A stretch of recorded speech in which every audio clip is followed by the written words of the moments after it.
आपका एक इंटरव्यू है इंडिया टुडे में भी हो चुका है, उन्होंने भी आपकी सराहना की। तो ये आपका सक्सेस को देखिए अब कैसा रहता है आपके घर का माहौल? पहले की अपेक्षा से अब की माहौल की बात करेंगे तो जमीन आसमान की फर्क है। पहली बार हमें 6,000 मिला तो लगा कि हमें 6,000 नहीं, मेरे लिए 6 लाख था। लेकिन जीविका सिर्फ महिलाओं के जीवन को संवार रहा है, बदल रहा है, पर कहीं ना कहीं पुरुषों की ये मानसिकता थी कि हमारी वाइफ है, हमारी पत्नी है, घर से बाहर नहीं निकलेगी, हमारी बहू है, घर से बाहर नहीं निकलेगी। और जब टीम बटा जाने की बात हुई तो मेरे हस्बैंड बहुत गुस्सा हुए कि तुमको अब बहुत सारा ट्रेनिंग दे दी, अब घर आओ, जरूरत नहीं है बाहर जाने की। आज बेटा बेटी के यानी पढ़ाई की माहौल हो या शादी ब्याह की माहौल हो तो सबसे पहले हमसे राय ली जाती। पहले जो है घर से बाहर नहीं निकलने देते थे, वो नहीं जानते थे कि ये स्वयंसहायता समूह है क्या। नमस्कार, मैं अलका आप सभी दर्शकों का स्वागत करती हूँ पॉडकास्ट जीविका में। हमारे पॉडकास्ट के इस सीरीज में हम आपको मिलवाएंगे कई जीविका दीदियों से जिन्होंने जीविका के साथ जुड़कर न सिर्फ अपनी जिंदगी बदली है बल्कि अपने सपनों को भी जिया है। आइए मिलते हैं राजगीर की सबीना दीदी से जिन्होंने जीविका से जुड़कर अपनी जिंदगी की कहानी को खुद लिखी है। सबीना दीदी, अच्छा एक बात बताइए मुझे, जब आप जीविका से जुड़ी आपके मन में ये बात तो होगा कि आप कुछ अपना करेंगे, कुछ नया व्यवसाय करेंगे, कुछ पैसे कमाएंगे।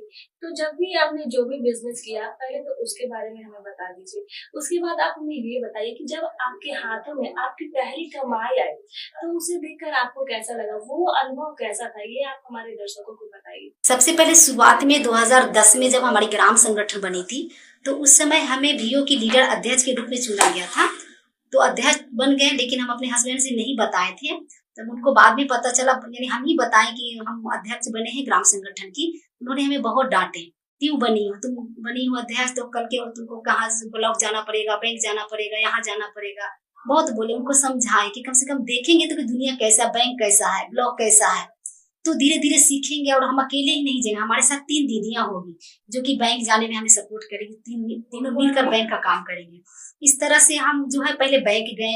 जब शुरुआत में बैंक गए थे तो हमें डर लगता था कि कैसे मैनेजर से बात करें, ये हमें बहुत हिचक होती थी। हमें देख के ही, हम कभी देखे ही नहीं थे, और देखे थे हमें बहुत डर लगता था। उसके बाद जब बैंक गए तो हमें खाता खुलवाया गया। जीविका के भैया भी थे, स्टाफ भैया थे, तो उन्होंने खाता खुलवाए। आराम से बोले दीदी आप घबराइए नहीं, खाता खुल गया। उसके बाद हम बैंक से ट्रांजैक्शन समूह का करना शुरू कर दिए।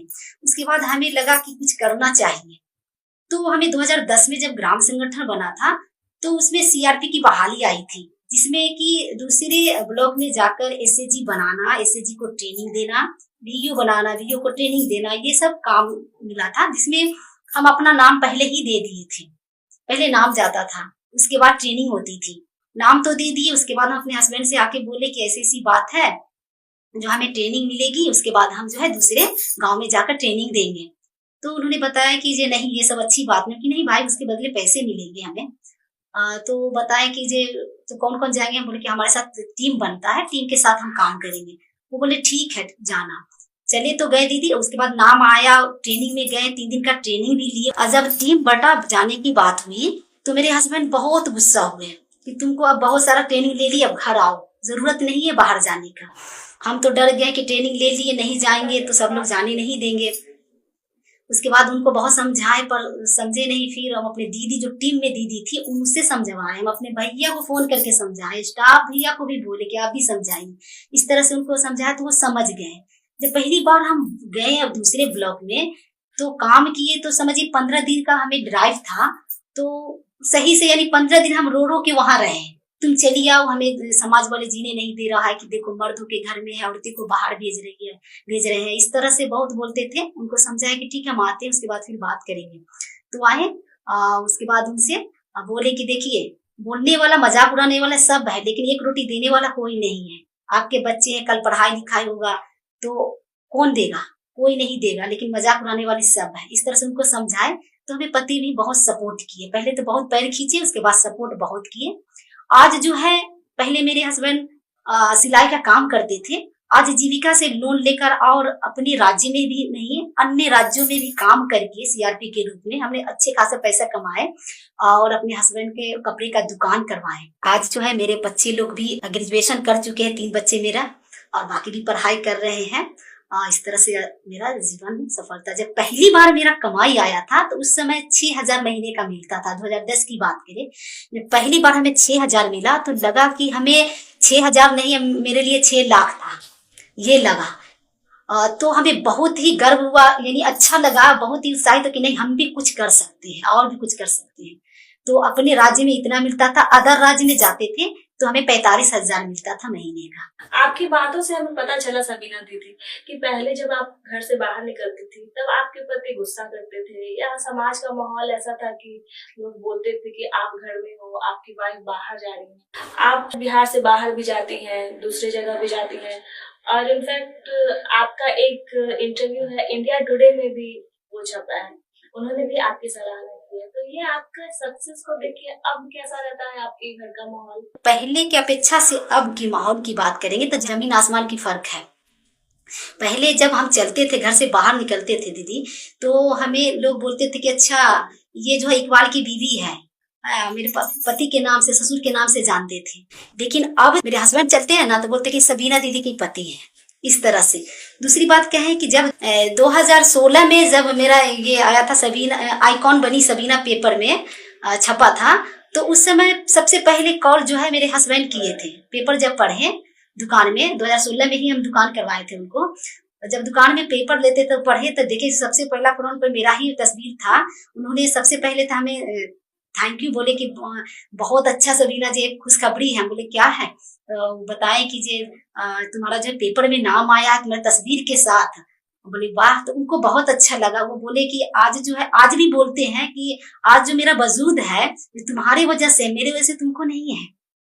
क्योंकि कल जब हम जीविका में नहीं थे तो जब उनको पैसे की जरूरत होता था, अपने परिवार से भी मांगते थे ना, तो लोग बहाना कर देते थे। लेकिन आज जो है जब उनको जरूरत पड़ता है तो डायरेक्ट हमसे मांगते हैं कि सबीना समूह में पैसा है, हमें 1 लाख की जरूरत है, 2 लाख की जरूरत है। तुरंत हम समूह में एप्लीकेशन लिखवाते हैं और उनको दे देते हैं।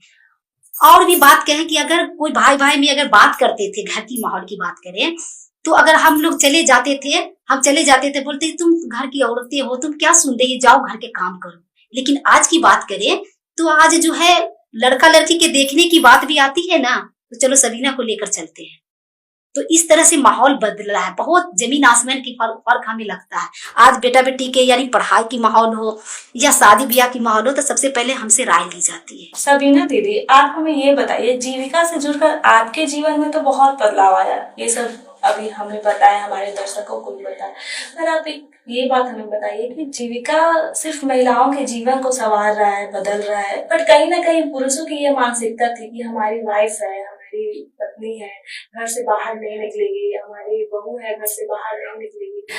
आज आप उन लोगों की मानसिकता को कैसे देखती है? आपके साथ कई ऐसी जीविका दीदियां होंगी जो आप लोग साथ में काम करती हैं, और सोसाइटी में क्या चेंज आया है जीविका आने के बाद, ये भी कुछ आप हमारे दर्शकों को बताइए। महिला को तो मानसिकता में बदलाव आया ही है, लेकिन पुरुष को भी आया है। जैसे कि पहले जो है घर से बाहर नहीं निकलने देते थे, वो नहीं जानते थे कि ये स्वयं सहायता समूह है क्या, है ना। लेकिन इसमें जो है बहुत तरह की जो हमारा स्वयं सहायता समूह है उसमें हर चीज की बात बताई जाती है, यानी आर्थिक स्थिति और सामाजिक बात होती है, तो दोनों होती है। तो वो भी कहीं ना कहीं जो महिला अपनी जो बात वो ट्रेनिंग लेती है या समूह में जो भी चर्चा होता है वो अपने आके अपने घर में शेयर करती है पुरुषों से। उनको इससे भी मानसिकता बदल रहा है, ये हम देख रहे हैं। दूसरी बात है कि कहीं पे भी पैसे की सबसे पहले जरूरत होती थी तो दूसरे जगह जाते थे, लेकिन ये जो है जैसे ही जरूरत पड़ता है तो अपने जो भी समूह में जुड़े हुए, चाहे उनकी वाइफ हो या उनकी माँ हो जुड़े हुए, कोई भी पुरुष हो, तो वो पैसे की मांग करते उनको तुरंत मिल जाता। और ये एक ही नहीं, बहुत तरह से, जैसे कि जीविका बहुत चीजों पे काम कर रही है, वो हर दिन पेपर में आ रहा है, वो भी देख रहे हैं। तो उनको बहुत चीज में यानी मानसिकता में बदलाव हर आदमी को आया। कुछ ही लोग ऐसे जो अभी तक नहीं आया, लेकिन बहुत लोगों को हम देख रहे हैं कि मानसिकता में बदलाव आ जाए। जैसे कि अभी की बात करें तो अभी हमारे जीविका में एक दीदी अधिकार केंद्र भी खुला है।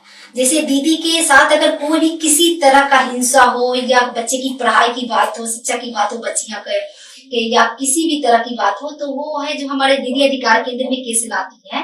और उनको वो अगर उनसे नहीं, जैसे कि पति के खिलाफ क्यों नहीं या सास ससुर के खिलाफ क्यों नहीं, तो वो लाती है, तो उनको बुलाकर काउंसलिंग करते हैं हम और दोनों को समझाते हैं। बहुत ऐसा केस है जो हम लोग खुद के सॉल्व किए हैं।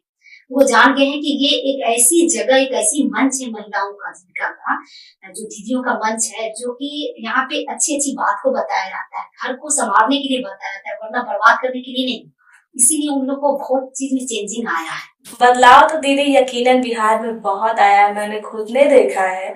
अच्छा, इस पॉडकास्ट के माध्यम से अभी भी आपको वैसी कई महिलाएं देख रही है जो कहीं ना कहीं आज भी घर की चार दीवारी में कैद है। अभी भी वो डरती हैं कहीं ना कहीं। अंदर तो बहुत होता है कि मैं समाज के लिए कुछ करूं, अपने परिवार के लिए कुछ करूं, सबसे पहले खुद के लिए कुछ करूं, पर वो साहस वो जुटा नहीं पा रही। आपकी कहानी हमने सुनी, हमने जानी। जैसा तक मुझे पता है आपकी शादी 16 साल में ही हो गई थी। सबीना दीदी की शादी 16 साल की उम्र में ही हो गई थी। उसके बाद इन्होंने जीविका से जुड़कर अपनी जिंदगी किस तरीके से बिताई। तो इस तरीके की महिलाओं को आप क्या संदेश देना चाहती हैं जो किसी भी हिचक की वजह से अपने घर से बाहर नहीं निकल पा रही? इस तरह की महिलाओं को भी आप अपना संदेश दीजिए हमारे पॉडकास्ट विद जीविका के साथ। उन दीदियों के लिए जो किचन तक सीमित है दीदी, उन दीदियों के लिए ये संदेश देना चाहूंगी कि वो स्वयं सहायता समूह में जुड़कर, क्योंकि वो दीदी कुछ न कुछ पढ़ी लिखी होती है। अगर जो दीदी 8वीं भी पास है ना, तो उनको सीएम का काम मिल जाता है गांव में, अपने बगल घर में ही मिल जाएगा, यानी कि ग्राम संगठन के अंदर ही मिल जाता है। और यार थोड़ी ज्यादा पढ़ी लिखी दीदी, कई दीदी को हम देख रहे हैं अपने गांव में भी और दूसरे जगह भी देखते हैं कि दीदी पढ़ लिख कर ग्रेजुएशन की हुई है, फिर भी अपने किचन तक सीमित है। वो भी जरूरी है, क्योंकि परिवार भी देखना बहुत जरूरी है, लेकिन उसके साथ साथ अपने आत्मनिर्भर भी बनना बहुत जरूरी है।